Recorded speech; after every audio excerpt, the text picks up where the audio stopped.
नमस्कार। आप सभी अवगत हैं कि दिसंबर में 16 दिसंबर से 28 दिसंबर के बीच हमारे विद्यालयों का असेसमेंट होना है, जिसमें हमारे विद्यालय निपुण घोषित किए जाएंगे।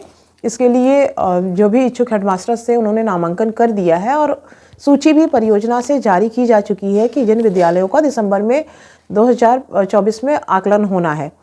इसमें कुछ थोड़े बहुत परिवर्तन किए गए हैं जो आपसे साझा करना जरूरी था, जैसे कि निपुण लक्ष्य ऐप में इस बार बच्चों की फोटो ली जाएगी। डीएलएड प्रशिक्षु द्वारा जब आकलन की शुरुआत होगी तो वो नाम और लेके फोटो खींचेंगे बच्चों की, उसके बाद ही आगे आकलन होगा।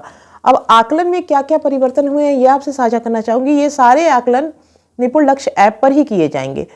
जैसे अगर कक्षा 1 और 2 की बात करें तो मौखिक भाषा विकास कक्षा 1 में है कि कोई भी परिवेशीय सुनी हुई कहानी गीत की 4 पंक्तियां हाव भाव के साथ सुनाना।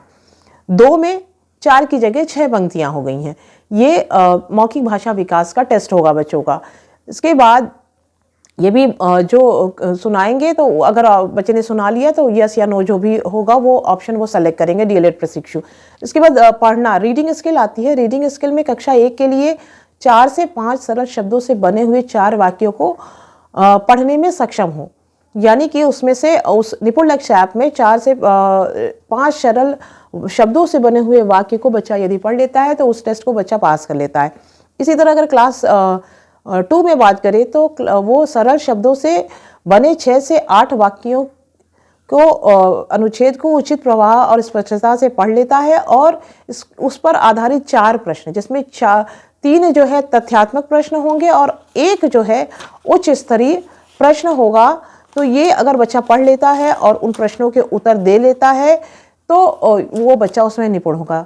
इसको आप इस तरह से भी समझ सकते हैं कि उच्च स्तरीय प्रश्न का मतलब कि यदि कोई कहानी है तो उसमें आता है, एक प्रश्न आ सकता है कि रिया ने क्या सीखा, तो और बाकी प्रश्न तथ्य आधारित होंगे। ये कक्षा 2 का था। अब कक्षा 1 के लेखन कार्य पर आते हैं।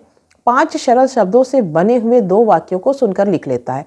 यदि उसमें से जब ये वाला टेस्ट शुरू होगा तो डीएलएड प्रशिक्षु जो भी वाक्य आएंगे उसको पढ़ के सुनाएगा कि चलो रिया ने खत पढ़ा, ये बोल दिया और बच्चे ने उसको सुन के लिख लिया।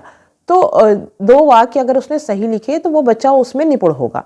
इसी तरह से कक्षा 2 में 5 सरल शब्दों से बने हुए 4 वाक्यों को सुनकर बच्चा यदि लिख लेता है तो वो बच्चा इस टेस्ट में, निपुण टेस्ट में पास होगा।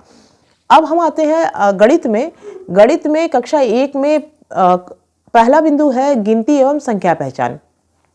इसमें ये थोड़ा आसान है, 20 तक अंकों की गिनती एवं पहचान। और कक्षा 2 में 99 तक की संख्या की गिनती, पहचान और तुलना। छोटा बड़ा आ गया, कम ज़्यादा आ गया, तो ये कक्षा 2 में है।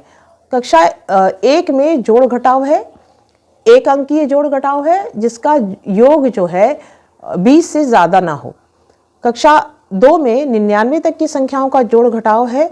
यहाँ पर हासिल और बिना हासिल वाले दोनों सवाल लिए जाएंगे। कक्षा 1 में नोट एवं सिक्कों की पहचान, ये देखिए ये नया जोड़ा गया है। इसमें कक्षा 1 में 20 रुपए तक की भारतीय मुद्रा के सिक्कों और नोटों की पहचान। ये आप अपने यहाँ अगर आपने प्रैक्टिस नहीं कराई है तो ये बच्चों को प्रैक्टिस जरूर करा दें। इसी तरह से कक्षा 2 में नोट और सिक्कों के लिए अगर बात करें तो 100 तक की भारतीय मुद्रा के प्रयोग से सरल लेन देन से संबंधित प्रश्न, ये करा दीजिएगा प्रैक्टिस। और अभी गुणा भाग की बात करें, कक्षा 2 में गुणा भाग भी है, तो सरल जोड़ के माध्यम से गुणा और समान वितरण बंटवारे के रूप में भाग के प्रश्नों को हल करना। जैसे आपने एक प्रश्न दे दिया कि 20 आम है और 4-4 आम देंगे तो कितने लोगों को मिलेगा। इस तरह के प्रश्न उसमें आ सकते हैं। जोड़ में है कि कई बार इसको जोड़ेंगे तो क्या होगा, इस तरह से गुणा का और भाग के प्रश्न आएंगे। फिर कक्षा 1 और 2 दोनों में पैटर्न है। पैटर्न का मतलब कि आपने दे दिया 1, 2, 3, तो चौथी संख्या क्या होगी 4। या आपने एक पैटर्न दे दिया, ट्राइंगल बना है, फिर सर्कल बना है, फिर ट्राइंगल बना है, तो नेक्स्ट पैटर्न क्या होगा। इस तरह से पैटर्न निर्माण, तो ये इतनी चीज़ें इस बार नई ऐड की गई हैं। आप सभी मुझे पूरी उम्मीद है कि मेरे जनपद के सभी स्कूल निपुण घोषित होंगे और आप सभी को मेरी शुभकामनाएं। धन्यवाद।